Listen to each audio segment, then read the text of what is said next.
Hello everyone, welcome back to our channel Target Mission. और आज हम लोग डिस्कस करने वाले हैं यूजी का सेमेस्टर 1 का जूलॉजी का पेपर 1। ठीक है। और जूलॉजी में हम लोग कौन सा पेपर डिस्कस करेंगे आज? Diversity of non chordates. ठीक है, तो बने रहिएगा आप लोग वीडियो के एंड तक।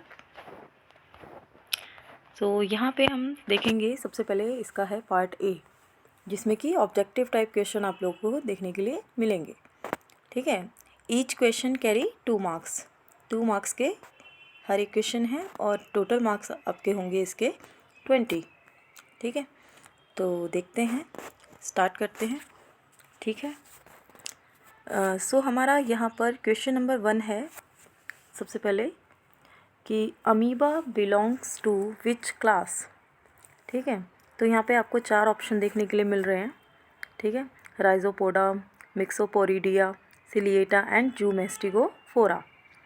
तो इसमें जो करेक्ट आंसर है वो आपका है राइजोपोडा।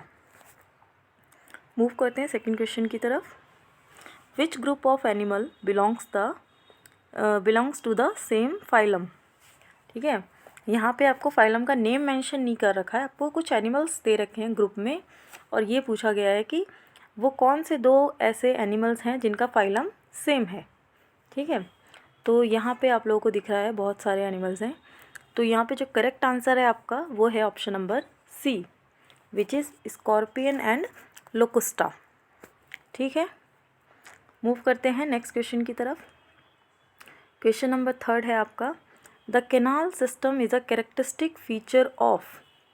ठीक है, यहाँ भी 4 ऑप्शन हैं आपके, sponges, starfish, flatworm and none of the above.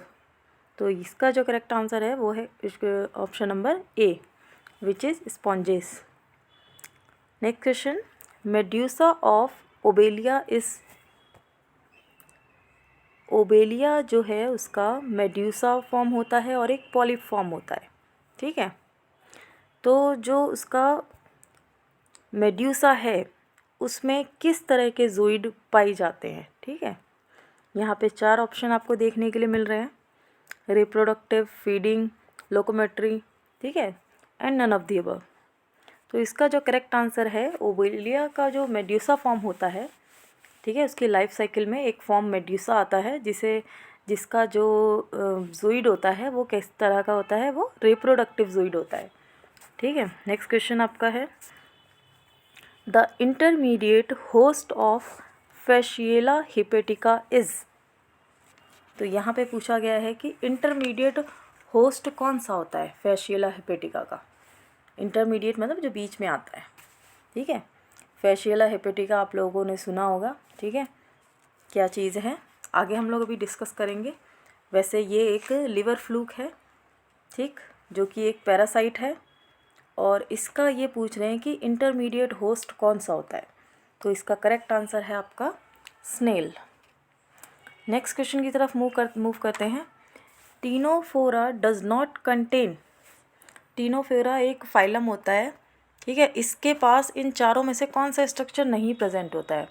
क्या इसके पास माउथ नहीं होता है, या निमेटोसिस्ट नहीं होता है, या फिर इसके पास कॉम्ब प्लेट्स नहीं हैं, या फिर इसके टेंटिकल्स नहीं हैं इसके पास?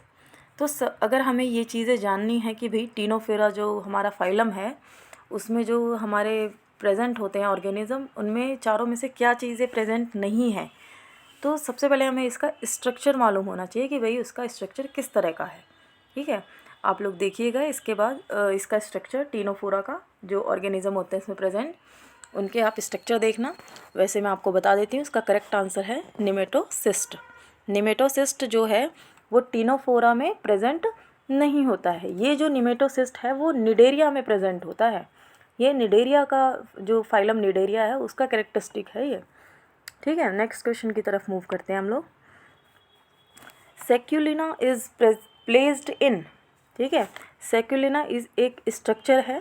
ठीक है, उस स्ट्रक्चर के बारे में पूछा गया है कि भाई ये जो स्ट्रक्चर है ये किस फाइलम में प्रेजेंट होता है। क्या ये पोरीफेरा में है, आर्थ्रोपोडा, या प्लेटीहेल्मिन्थस, या फिर पेरिपेटस में है? तो इसका करेक्ट आंसर है आपका ऑप्शन नंबर बी, सेक्युलिना जो है वो आर्थ्रोपोडा में प्रेजेंट होता है। ठीक है। नेक्स्ट क्वेश्चन आपका है question number 8, neurogenic heart is found in. Neurogenic heart किस में प्रेजेंट होता है? ये भी एक कैरेक्टरिस्टिक फीचर दे रखा है और ये पूछा है कि आपको ये किस में प्रेजेंट होता है।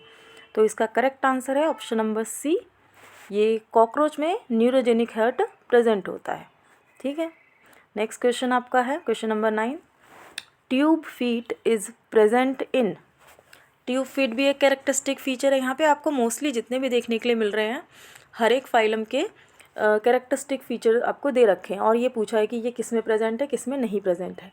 तो आपका जो सबसे पहला काम होना चाहिए ना यहाँ पे, वो ये होना चाहिए कि जितने भी फाइलम हैं उनके कैरेक्टरिस्टिक फीचर्स को और उसमें जो प्रेजेंट हैं ऑर्गेनिज़म, ठीक है, उन ऑर्गेनिज़म को पता होना चाहिए। भाई ये जो कॉकरोच है ये आर्थ्रोपोडा से बिलोंग करता है, ठीक है, फ्लैटवर्म है तो ये प्लेटीहेल्मिन्थीज़ में है। तो ये चीज़ें आप लोगों को करेक्ट पता होनी चाहिए, बिल्कुल एग्जैक्ट, ठीक है, तभी आप ये सारे आंसर्स सॉल्व कर पाएंगे। ये 1 मार्क्स में MCQ में बहुत ज़्यादा आने वाले चांसेस रहते हैं इस टाइप के क्वेश्चन के। तो आप इन चीज़ों को अच्छे से, फाइलम तो बहुत अच्छे से पढ़ ही लेना आप लोग, ठीक है। तो हम देखते हैं, हम क्वेश्चन नंबर 9 पे थे कि ट्यूब फीट जो है वो किस में प्रेजेंट होता है। तो इसके भी 4 ऑप्शन हैं, Mollusca, Ascaris, sponges and starfish. तो जो ट्यूब फीट प्रेजेंट होते हैं वो आपके प्रेजेंट होते हैं किस में? स्टारफिश में, ठीक है। ट्यूब फीट जो है वो इकाइनोडर्मेटा फाइलम में जो हमारा ऑर्गेनिज्म है स्टारफिश, उसमें प्रेजेंट होते हैं। तो देखो आपको ये चीज़ें बिल्कुल करेक्ट पता होनी चाहिए कि कौन से फाइलम में का भी ये कैरेक्टरिस्टिक फीचर है ट्यूब फीट, ठीक है। तो इकाइनोडर्मेटा का है ये ट्यूब फीट, ठीक है। नेक्स्ट आपका क्वेश्चन है, लास्ट क्वेश्चन है MCQ का, which one is the connecting link between Annelida and arthropoda. यहाँ पे पूछा है एनेलिडा और आर्थ्रोपोडा के बीच की जो कड़ी है या जो लिंक है वो कौन सी है जो उन दोनों को जोड़ती है। तो उस कनेक्टिंग लिंक को हम कहते हैं, इसका करेक्ट आंसर है ऑप्शन डी, पेरिपेटस, ठीक है। वैसे आपसे किसी और की भी कनेक्टिंग लिंक पूछ सकते हैं तो आप वो लिंक्स भी पढ़ लीजिएगा, ठीक है। अब हम आ जाते हैं इसके पार्ट बी पर, ठीक है। इसमें आपके क्या है, शॉर्ट आंसर टाइप क्वेश्चंस हैं। इसमें आपको क्या करना है, देखो यहाँ पे नोट लिखा है सबसे ऊपर कि आंसर एनी 4 क्वेश्चंस, ठीक है। हमें किसी भी 4 क्वेश्चंस के आंसर देने हैं, ठीक है। ये नहीं कि आपको सारा कर देना है, ओके। और हर एक क्वेश्चन जो है आपका 5 मार्क कैरी कर रहा है। तो देख लेते हैं हम लोग। तो इसमें जो हमारा फर्स्ट जो हमारा क्वेश्चन है वो है polyp and medusa stage of Obelia. अभी हम लोगों ने ऊपर जो डिस्कस किया था 1 मार्क्स वाले में कि जो मेड्यूसा का है वो कौन सा जोइड उसमें प्रेजेंट होता है, रिप्रोडक्टिव जोइड हमने पढ़ा था। यहाँ पे आपको थोड़ा ब्रॉड में आंसर देना है कि पॉलिप और मेड्यूसा स्टेज जो है ओबेलिया की, ओबेलिया एक ऑर्गेनिज्म है आपका, ठीक है। मेराइन निडेरिया क्लास में ये आता है, निडेरियन जिसको कहते हैं, ठीक है। और ये मेराइन होता है, ओबेलिया क्या है, मेराइन है, ठीक। और इसमें 2 इसकी स्टेज होती हैं लाइफ साइकिल में, इसकी 2 फॉर्म होती हैं, जो कि है एक पॉलिप फॉर्म और दूसरी है मेड्यूसा फॉर्म। अब यहाँ पे जो पॉलिप फॉर्म है वो कैसे रिप्रोड्यूस करती है, एसेक्सुअली, और जो मेड्यूसा फॉर्म है वो सेक्सुअली रिप्रोड्यूस करती है।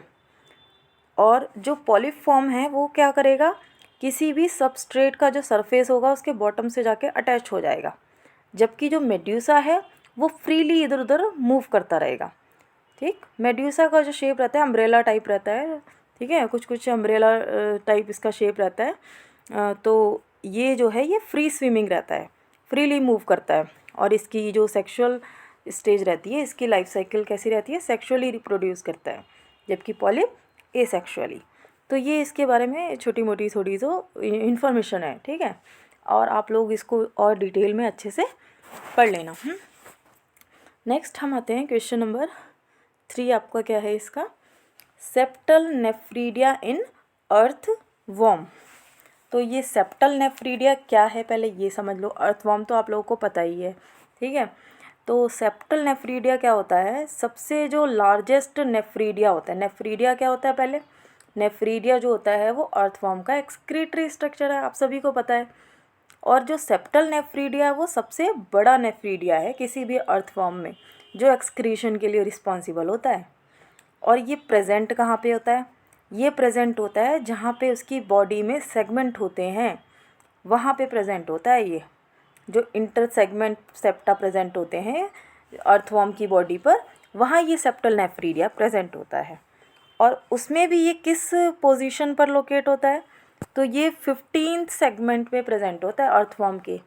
आप लोगों ने सेगमेंट पढ़े होंगे कि किस सेगमेंट में कौन सी चीज़, कौन सा ऑर्गन, क्या चीज़ प्रेजेंट होती है, ये सब चीज़ें आप लोगों ने पढ़ रखी होंगी।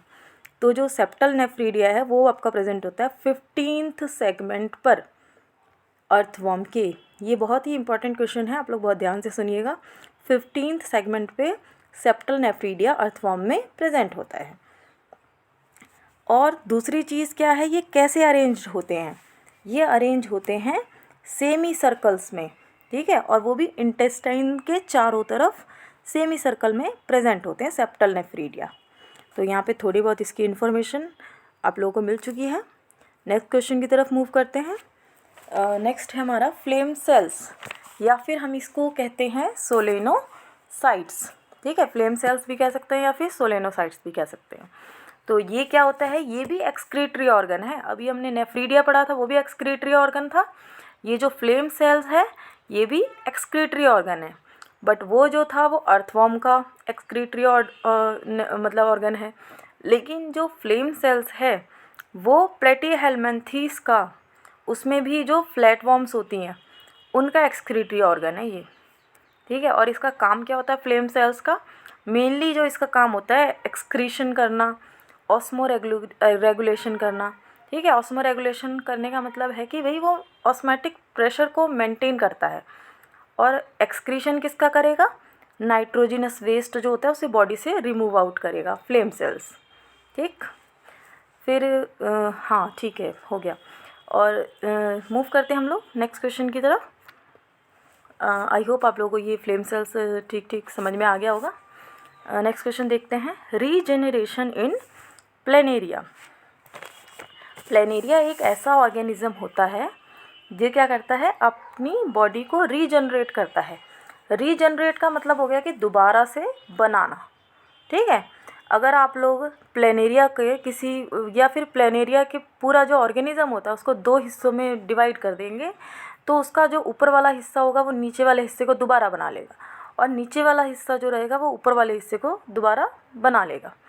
तो ये इसके अंदर जो कैपेसिटी होती है ये प्लेनेरिया की, ये एक स्पेशलिटी जो होती है कि जब हम इसकी बॉडी को दो पार्ट में डिवाइड कर दे रहे हैं तो उसमें जो टिश्यूज़ प्रेजेंट होते हैं, चाहे हम उसको कितने भी पार्ट्स में डिवाइड कर दें, वो पूरा एक कंप्लीट ऑर्गेनिज्म बना लेता है। और ये जो बनाता है ये स्टेम सेल्स की वजह से बनाता है। स्टेम सेल्स यानी कि एक टोटीपोटेंट सेल होती हैं जिनके अंदर एक कैपेसिटी होती है अपने आप को दोबारा से बनाने की, ठीक। और ये सेल्स जो होती हैं वो नियोब्लास्ट, इन सेल्स को हम कहते हैं नियोब्लास्ट, ठीक है। हम नेक्स्ट क्वेश्चन की तरफ मूव करते हैं। रीजनरेशन इन प्लेनेरिया, बाकी आप लोग इसको डिटेल में और अच्छे से देखिएगा अकॉर्डिंग टू 5 मार्क्स। नेक्स्ट यहाँ पे मैं थोड़ी थोड़ी इन्फॉर्मेशन सभी के बारे में आपको दे रही हूँ, ठीक है। नेक्स्ट क्वेश्चन आपका है स्लीपिंग सिकनेस। स्लीपिंग सिकनेस एक डिसीज़ है, जहाँ तक आप लोग समझ पा रहे होंगे। जो मेनली ये डिसीज़ है ये अफ्रीका वाले रीजन में देखने के लिए मिलती है, इसीलिए हम इसको अफ्रीकन स्लीपिंग सिकनेस भी कहते हैं समटाइम्स, ठीक है। और इसका जो रीज़न होता है, एक पैरासाइट होता है जिसका नाम है ट्रिपेनोसोमा ब्रूसी। इस पैरासाइट की वजह से या इस प्रोटोजोआ की वजह से ये स्लीपिंग सिकनेस डिसीज़ होती है। और इस प्रोटोजोआ को जो कैरी करता है, जो उसका कैरियर होता है, वो आपका होता है सीसी फ्लाई, ठीक है। सीसी फ्लाई जब आप बाइट करता है किसी भी ऑर्गेनिज़म को, चाहे ह्यूमन हो चाहे कोई भी ऑर्गेनिज़म हो, तो उसको ये डिसीज़ हो जाएगी स्लीपिंग सिकनेस। और इस डिसीज़ में क्या होता है, आपको फीवर होगा, हेडेक होगा, आपको नींद नहीं आएगी, आपका नर्वस सिस्टम ठीक से काम नहीं करेगा। तो ये जो है ये यहाँ बहुत कम देखने के लिए मिलती है। जनरली ये अफ्रीका वाले रीजन में देखने के लिए मिलती है। बट आप लोग को पता होना चाहिए कि हाँ ये क्या डिसीज़ है और कैसे हो रही है, ठीक है। मूव करते हैं नेक्स्ट क्वेश्चन की तरफ। नेक्स्ट आपका क्वेश्चन है अमीबिक डिजेंट्री, ठीक है। अमीबिक जैसे आपको समझ में आ रहा होगा, अमीबा से रिलेटेड कुछ ऐसी चीज़ें हैं, ठीक है। तो ये जो डिसीज़ फैल रही है ये किसकी वजह से हो रही है? ये भी एक प्रोटोजोआ पैरासाइट की वजह से हो रही है, जिसका नाम है entamoeba histolytica. Entamoeba histolytica is responsible for amoebic dysentery, ठीक है। और इसमें आपका क्या होता है, इंटेस्टिनल और एक्स्ट्रा इंटेस्टिनल, ये किस तरह की डिसीज़ है? ये इंटेस्टाइन को अफेक्ट करती है आपकी। अमीबिक डिसेंट्री जो है वो इंटेस्टाइन को अफेक्ट करती है। और कौन इसके लिए रिस्पॉन्सिबल है? एंट अमीबा हिस्टोलिटिका, ये भी एक पैरासाइट है। और इसका जो रीज़न है वो क्या होता है भाई, अगर आप साफ़ सफाई में नहीं रह रहे हैं, बहुत गंदगी में रह रहे हैं, आपके सैनिटाइजेशन प्रॉपर नहीं है, या आप कंटामिनेटेड फूड या वाटर ले रहे हैं किसी भी सोर्स से, या रिवर है आपके आसपास कोई गंदी बहुत ही, आप उसका पानी यूज़ कर रहे हैं, ठीक, तो इस वजह से भी ये हो जाती है डिसीज़। और इसमें आपके जो फीसेस होते हैं उसमें से ब्लड रिलीज़ होता है, आपके पेट में दर्द होगा और फीवर होगा, आपको लूज़ मोशन होगा। तो ये इसके कुछ सिम्टम्स हो गए अमीबिक डिसेंट्री के, ठीक है। तो यहाँ पे आपका बी पार्ट भी फिनिश होता है। नेक्स्ट हम मूव करते हैं पार्ट सी की तरफ। इसमें लॉन्ग आंसर टाइप क्वेश्चन है जो कि आपके 3 मार्क्स के होंगे। 3 क्वेश्चन है 10 मार्क्स के होंगे, ठीक है। कोई भी 3 आपको आंसर करने हैं, यहाँ पे 5 हैं टोटल। 5 में से कोई भी 3 आप आंसर करेंगे तो आपके ईच जो क्वेश्चन है वो 10 मार्क्स का है। तो 10 मार्क्स के अकॉर्डिंग ही आपको आंसर राइट करना होगा। तो आते हैं हम क्वेश्चन नंबर 1 पे, पार्ट सी का question number 1। Give an account of conjugation in paramecium and discuss its significance.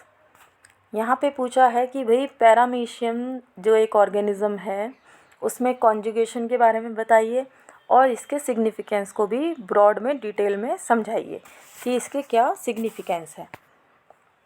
तो इन शॉर्ट बताती हूँ मैं आपको कि सबसे पहली चीज़ ये जो है कॉन्जुगेशन जो होता है पैरामीशियम में, ये एक सेक्सुअल प्रोसेस है। सबसे पहली चीज़ क्या है, ये सेक्सुअल प्रोसेस है। और सेकेंडली इसमें होता क्या है कि इसमें जब 2 सेल्स आपस में जो कॉम्प्लीमेंट्री होनी चाहिए, दोनों सेल एक दूसरे की, जैसे डीएनए में कॉम्प्लीमेंट्री होता है ना वैसे ही, तो यहाँ पे दोनों सेल्स कैसी होनी चाहिए, कॉम्प्लीमेंट्री।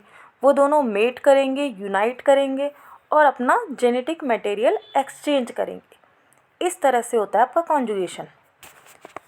वैसे इसके काफ़ी सारे स्टेप्स हैं, 1 बाय 1 इसमें कैसे कैसे स्टेप होगा। सबसे पहले इसमें होगा सेल कांटेक्ट, फिर इसमें क्या होगा, सेल कांटेक्ट में आगे इसके बाद क्या होगा, इसमें ब्रिज का फॉर्मेशन हो जाएगा। जब ब्रिज इसमें फॉर्मेशन हो जाएगा तो इसमें न्यूक्लियर चेंज होगा, जो उसके न्यूक्लियस होंगे उसमें मियोसिस होगी और उसमें 4 हैप्लॉइड माइक्रो न्यूक्लियाई बन जाएंगे। 4 उसमें हैप्लॉइड छोटे छोटे न्यूक्लियस बन जाएंगे, न्यूक्लियाई बन जाएंगे, जिनमें से 3 जो होंगे वो तो डिसइंटीग्रेट हो जाएंगे और बचेगा सिर्फ 1। और जो 1 बचेगा उसमें क्या होगा, माइटोसिस, और वो आगे जाकर क्या करेगा, माइक्रो न्यूक्लियर चेंज में ऐड ऑन हो जाएगा, ठीक है। यहाँ पे न्यूक्लियर चेंज हो जाएगा, उसके बाद क्या होगा, माइक्रो न्यूक्लियर एक्सचेंज होगा। यानी कि जो छोटे न्यूक्लियस बने थे 2 सेल्स के अलग अलग, पैरामीशियम जो 2 सेल्स हमने ले लिए हैं, उन दोनों के जो माइक्रो न्यूक्लियर हैं वो आपस में एक्सचेंज करेंगे। जब एक्सचेंज कर जाएंगे, दोनों का मटेरियल एक्सचेंज हो गया, जेनेटिक एक्सचेंज हो गया, इसके बाद क्या होगा कि वो सेल सेपरेट हो जाएंगी। जब उनमें कॉन्जुगेशन हुआ, कॉन्जुगेशन के बाद सेपरेशन हो गया न्यूक्लियस का, जेनेटिक मटेरियल का, क्योंकि जेनेटिक मटेरियल आपका न्यूक्लियस में प्रेजेंट है, ठीक है। सेल का फिर क्या होगा, सेपरेशन हो जाएगा। और जब सेल का सेपरेशन हो जाएगा, आफ्टर दैट वहाँ पे जो न्यूक्लियस है वो मैक्रो न्यूक्लियर में कन्वर्ट हो जाएगा। क्लियर है, मैक्रो न्यूक्लियर फॉर्म हो जाएगा, ठीक। तो ये है आपका थोड़ा सा आपका इसका इन्फॉर्मेशन की कॉन्जुगेशन कैसे हो रहा है पैरामीशियम में, ठीक है। अब हम मूव करते हैं नेक्स्ट क्वेश्चन की तरफ, क्वेश्चन नंबर 9।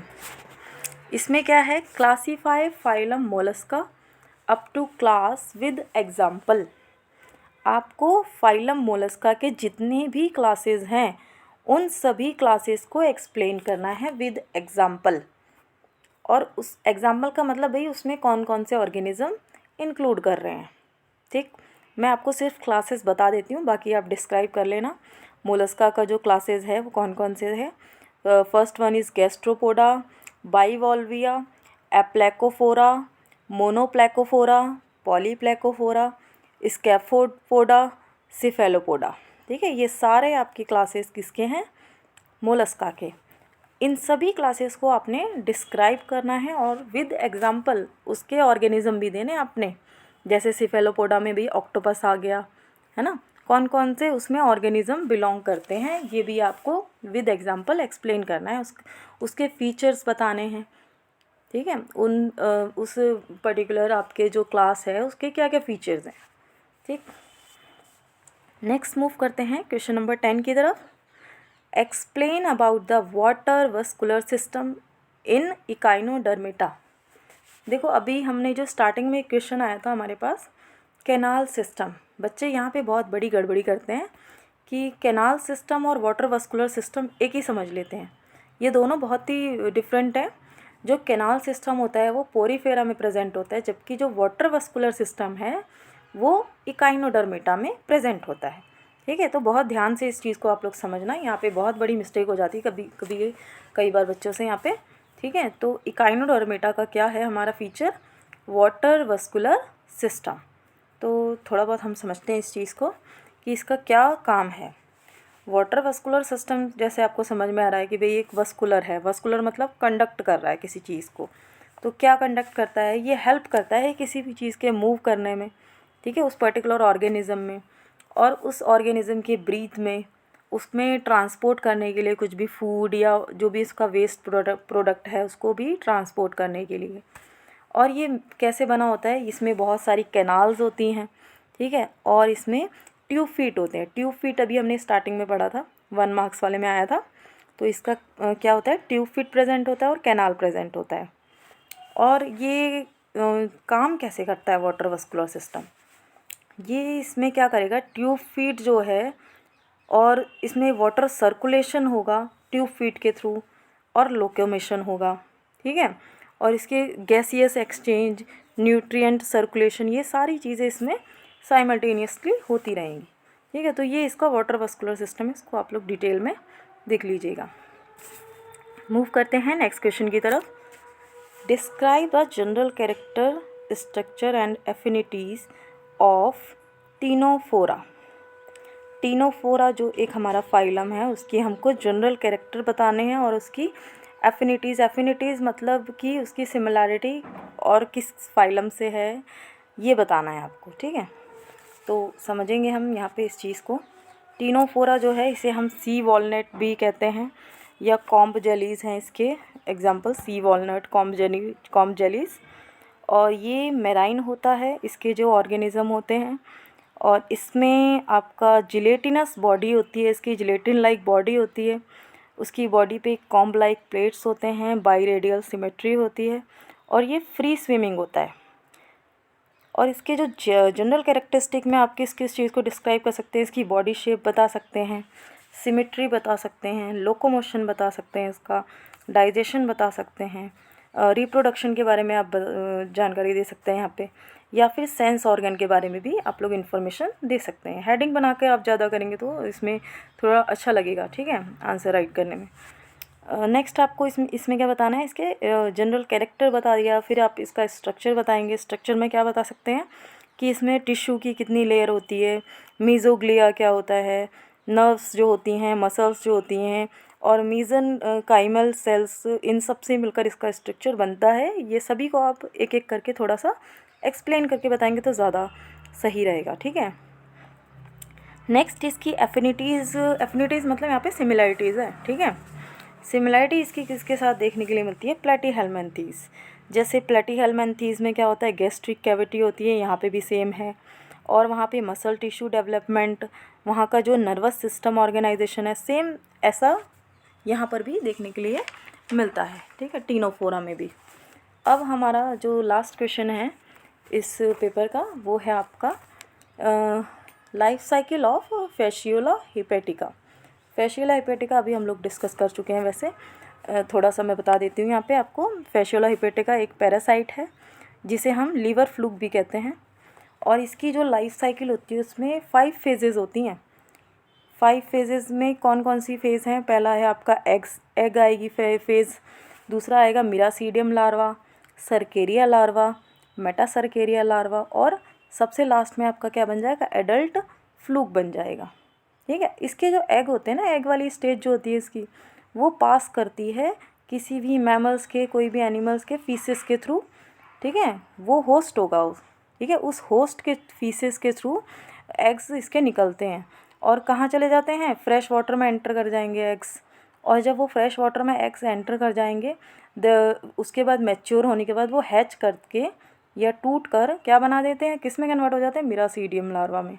और मिरासीडियम जो होता है आपका, वो फ्री स्विमिंग होता है, वो कहीं भी फ्रीली स्विम करके चला जाता है। ठीक है, फिर इसकी जो बाकी लाइफ साइकिल है वो कंप्लीट हो जाती है। तो इस तरह से है फैसियोला हेपेटिका का लाइफ साइकिल। आई होप कि आप सभी को ये पेपर जो है, जितना मैं टाइम दे सकती थी उतना मैंने आपको एक्सप्लेन करने की कोशिश की है। ठीक है, और बाकी आपको अगर कोई भी डाउट है, कोई भी क्वेरी है, तो आप लोग कमेंट कर सकते हैं। और अगर आपको ये क्वेश्चन पेपर का PDF चाहिए तो आप इसके कमेंट सेक्शन में जो व्हाट्सअप नंबर है वहाँ आप मैसेज करेंगे तो आपको ये PDF प्रोवाइड करा दिया जाएगा। ठीक है, so thank you so much, keep watching, keep supporting, and subscribe the channel Target Mission.